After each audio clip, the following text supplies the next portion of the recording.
Даусын қауырсын құрбат кетті. Зебраны бояп кетті. Біздің бақта қылмыс болса айға іздей бастайсың. Бағытты дұрыс табасың. Шерлок-як Гермиона қасында қылмыскерлер құтылмас. Дәлелді тез табады. Шерлок-як орта бойлы ақылды қылмысты болашады. Әділетті орнатады. Шерлок-як. Шығып барамын. Шерлоктан бұрын табыңдаршы. Тауыстың қауырсынын қырқып тастаған кім? Оя, сен сұлусың, сен әдемісің, қандай кереметсің. Қай кезде болмасын осындай мүлткісіз таңқаларлық әсемдікті кім көріпті? Леон! Оу? Дауыс сен өте көріктісің.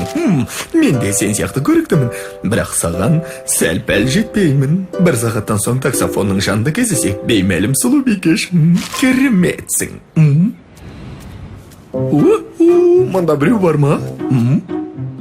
Міне, мұнда қараңдар, әлде сұлумын.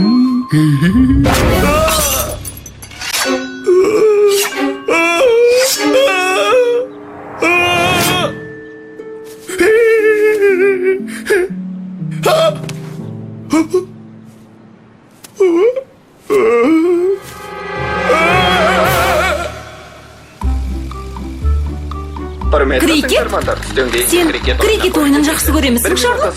Ол ережесін ешкімде түсінбейтін жалықтыратын ойын. Бұл ойынның жақсы жері ойыншыны жүгіртіп қояды. Бірақ сен Вустершир чемпионатын тыңдаған болсаң, оны түсінер едің. Бұл ойынды дұрыс бағалауың үшін мен саған оның бірнеше қарапайым қағидасын айтып өтейін. Крикет ойынында ережелер өте маңызды. Ол ойынның жаны іспеттес. Крикет жарысы жап-жасыл алаңда өтеді. Ол ойынға 2 топ қатысады. Әр топтың 11 мүшесі болады. Алаңның диаметрі 137-де 150 метр. Крикет ойынының заңында өлшемі мен формасы жазылмаған. Бірақ ойын алаңы сопақтау болып келеді. Өз басым бұл Шерлок, я айтайын дегенім бұл Гермиона.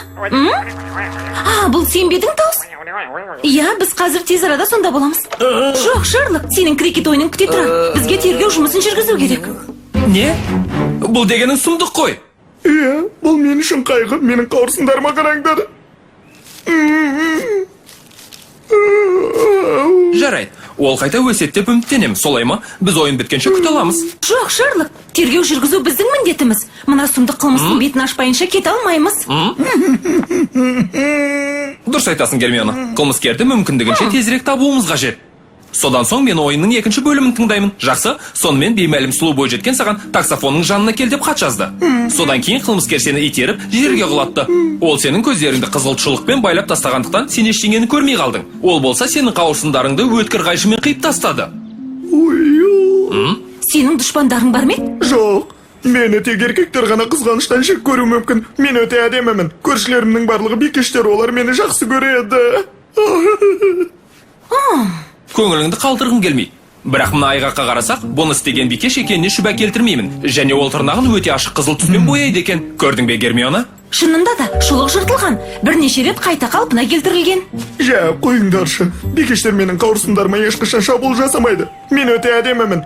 Кейбір елдерде менің есімімді естігеннен ақ сұлу құстар қанаттарын жайып шығады. Тауыс өзін сабырлы ұстамаған секілді. Күдіктілердің тізімін өзіміз жасауымыз керек сияқты. Тауыс десе ішкенасын жерге қоятын сұлу бикештерден бастайды. Дұрыс тұжырым, Гермиона.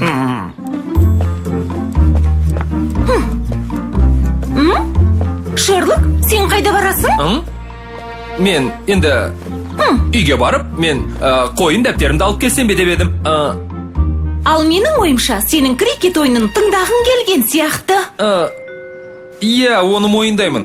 Қане қазір ойын басталады. Таң қалып тұрмын саған, Шерлок. Міндетіңнен бұрын өз рахатыңды ойлаймысың? Мен бе? Жоқ, мен өмірімде олай жасаған емеспін.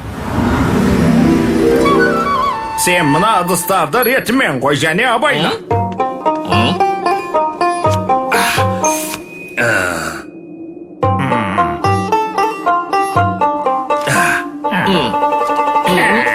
Қараңыз, Стас, мен оларды жақсылап жасадым.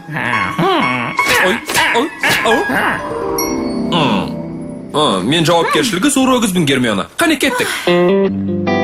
Қайырлы таң, Тарбаған. Біз сенің көршің Тауыстың жағдайына байланысты шұғыл тергеу жұмысын жүргізіп жатырмыз. Бірінші маңызды сұрақ, сенде радио бар ма? Шерлок. Иә. Айтшы, сен қайшыларды жақсы қолданасың ғой, солай ма? Иә, мен әрбір нәрсенің әдемі болып тұрғанын қалаймын. Шаш қию мұнда кірмейді. Тауыс көршің туралы не ойлайтыныңды сұрасам бола ма? Тауыс па? Ой, ол сұлу қыздардың мазасын алу мен уақытын текке кетіреді. Мен ол қыздарға көңілдеріңе алмаңдар деп қолымды сермеймін және Леон деген сөзден миым айналып қашқақтаймын. Айтатын әнін және сол әнімен жұрттың бәрін оятатынын айтпай-ақ қояйын. Қызық, сол себепті сен Тауыстың құйрығындағы барлық ауырсынын өткір қайшымен қиып тастағың келді ме? Бірақ мен сыйлы ханымын, ал сыйлы ханымдар олай қылмыс жасамайды. Ешқашан. Солай шығар. Тауыс десе есінен адасатындардың қатарына кірмейтіндер туралы білемісің? Әрине, сыйлы ханымдар клубы мүшелерінің барлығы Тауыс клубын ұнатпайды. Қызық, клуб мүшелерінің тізімін бере аласың ба? Ол клубтың мүшесі үшеуміз Тырна, Гиппо ханым және мен.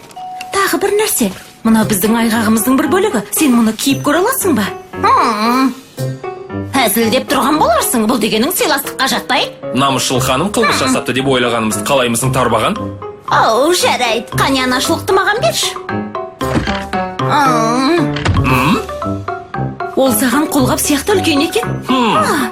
Рахмет, бірақ мен мұндайды ешқашан кимеймін. Үй шаруасымен айналысып жатқанда мұндай шұлықтар жиырылып, аяқтан түсіп қала беретін секілді. Сол себепті шұлықтар кедергі келтіруі мүмкін.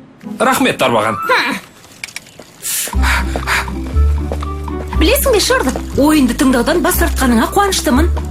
Тәлімгерің сені мақтан тұтатын болар. Шерлок? Я, мен мұндамын. Мен хат күтіп жүредім.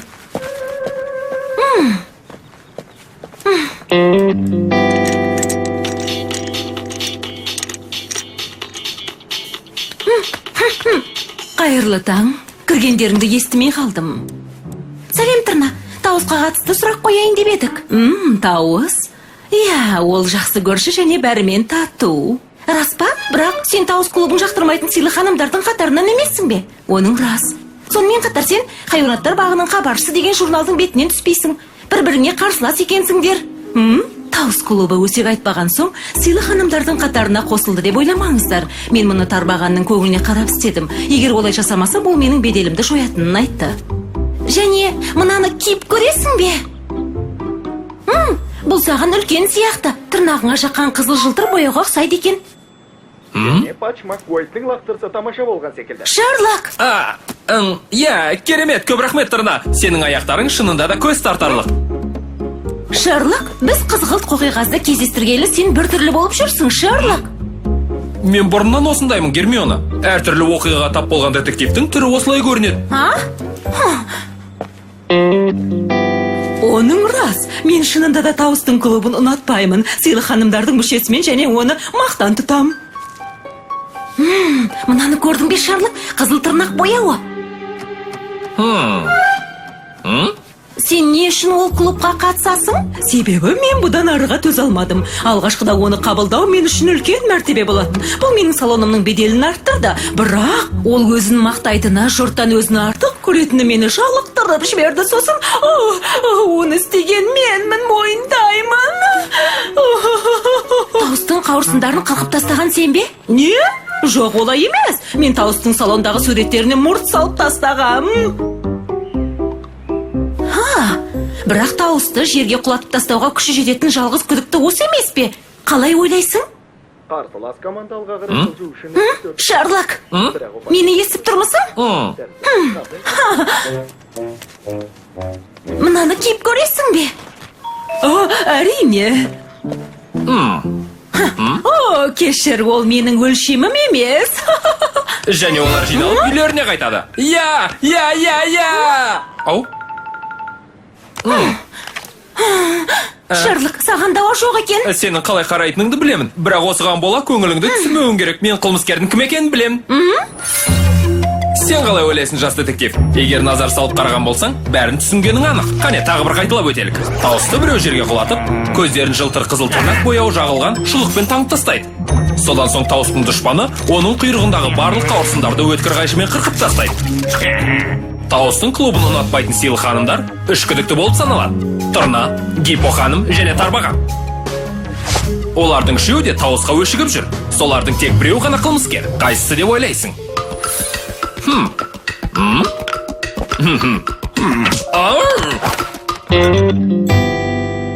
Қойыңдаршы мына үш ханымның ешқайсысы бұлай жасамайды, олар мені құрметтейді. Сенбессің Тауыс, бірақ мені тыңда.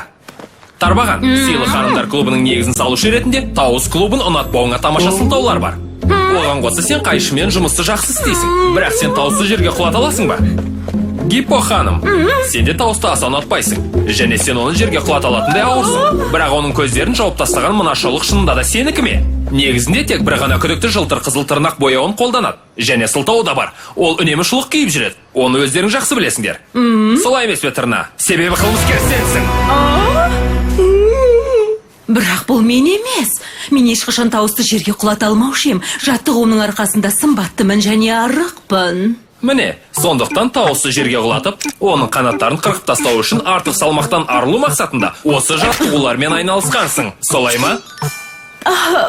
Мен жасадым, бірақ сен қателік жібердің, Шерлок, иә. Рас па? Сонда қалай?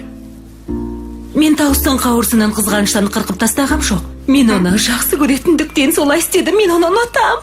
Тырна. Мен оны жақсы көрдім, бірақ ол тек өзінің сұлулығынан басқа ешкімді көзіне ілмеді. Және ол маған ешқашан көз қырын салған емес.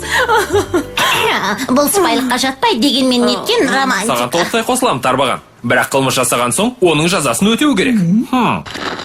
Шерлок, Ойстершир крикет ойынын қайта тыңдайын дей көрмеш. Өтінем сенен. Әрине тыңдаймын. Мына тергеу жұмысымен айналысам деп, осы ойынның кейбір жерлерін өткізіп алдым.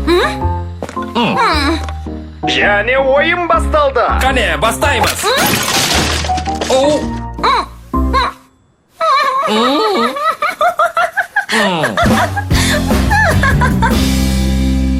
Балапан телеарнасының тапсырысы бойынша аударылып дыбысталған. Редакторлары Бақыт Күләбішева, Мөлдір Мырзабекова. Аудармашылар Ұлдана Әлімбекова, Индира Әбілқасымова. Дыбыстағандар Мәжит Асан, Жәнібек Жақып, Жазира Асан. Дубляждың режиссері Ерлік Боранбаев. Дыбыс режиссері Бек Шәріп.